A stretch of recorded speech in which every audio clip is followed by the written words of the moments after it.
ये एक फैक्ट जरा ध्यान से सुनिएगा, मैं अपनी टीम से कहूंगा इसको जरा ध्यान से सुनिएगा।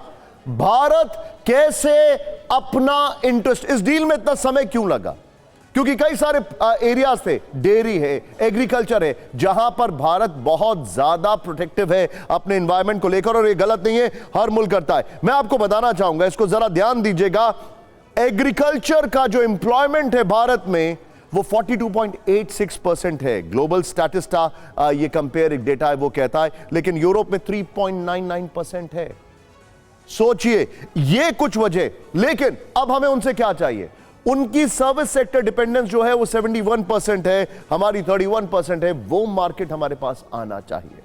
डील से भारत को क्या फायदा होगा, आइए देखते हैं जरा। ये फैक्ट है, 8 बड़ी बातें जो मैं आपको दिखा रहा हूं। यूरोप के 45 करोड़ उपभोक्ताओं वाला बाजार है, बट ऑफ कोर्स क्योंकि अगर पॉपुलेशन की बात की जाए तो भारत की population is 3 times of European Union, बल्कि European Union combined with entire America, यह है भारत की पॉपुलेशन।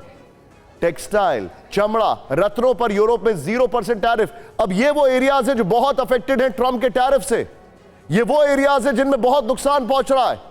फिर यूरोपीय बाजार में भारतीय उत्पाद सस्ते हो जाएंगे, ये एब्सोल्युटली बड़ा इंपॉर्टेंट है।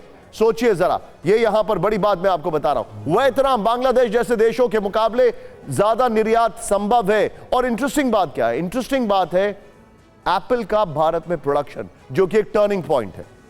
आसान नियम से फार्मा केमिकल सेक्टर में कारोबार बढ़ेगा। फार्मा सेक्टर जिसको बहुत नुकसान पहुंचा, जो हमारा फार्मा सेक्टर जिस तरीके से अमेरिका में जेनरिक मेडिसिन की अगर बात करें, फ्रांस, जर्मनी जैसे ईयू देशों की डिफेंस फैक्ट्री भारत में आएगी। यह बहुत इंपॉर्टेंट है क्योंकि ऑलरेडी हमारी राफेल को लेकर अच्छी खासी डील है।